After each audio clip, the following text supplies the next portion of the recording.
Here, dear student, let's look briefly on the layout of an Arduino.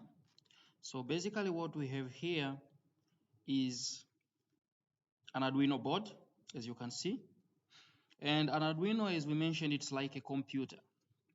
So it needs power at the input. So you can give it power either using the DC power jack that you see here, either 12 volts or 9 volts.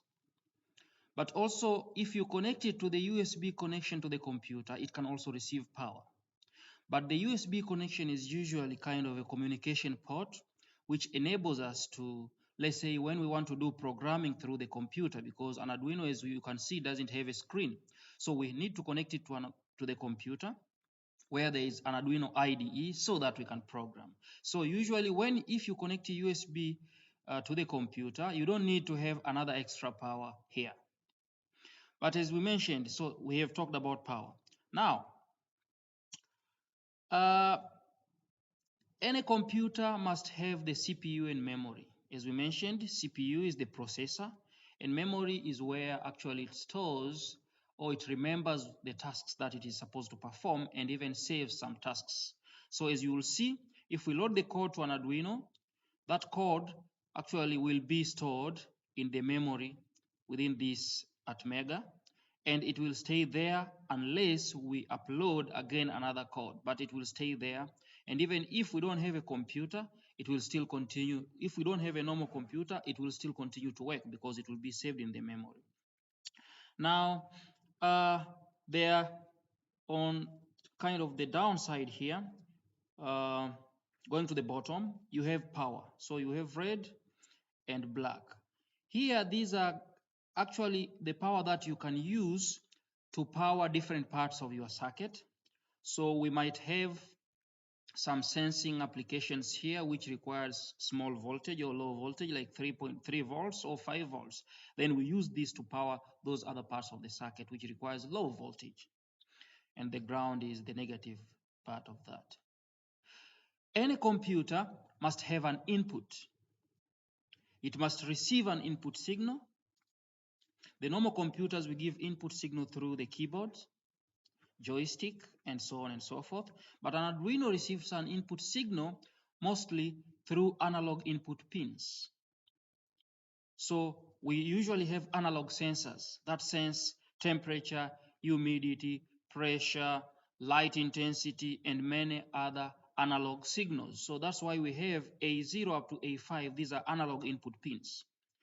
When these pins receive the signal, there is a processor here, there is memory. It makes decisions based on what it reads at the input, based also on the code and the instructions that we give it. And then it actually gives something at the output. The output of an Arduino, we can tap the output through the digital output pins.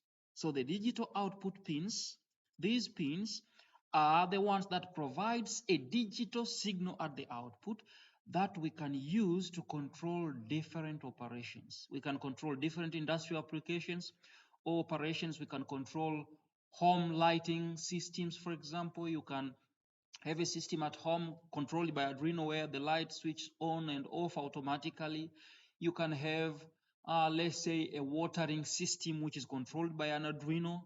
So whenever the decision is made here, a digital signal in terms of zeros and ones is sent to the output part, which is digital output pins. So either a 1 goes out or a 0. If a 1 goes out, it produces 5 volts.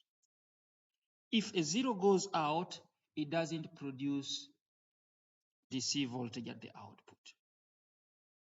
So in a nutshell, that is how an Arduino works. Of course, there are many other things like crest oscillators, the regulators, and many other things, but these ones you'll take care of in the advanced courses of Arduino. In the meantime, this is enough for you to understand the basic layout and functionality of an Arduino. Once again, we connect it to a computer through this USB, and when you do that, you don't need DC power jack.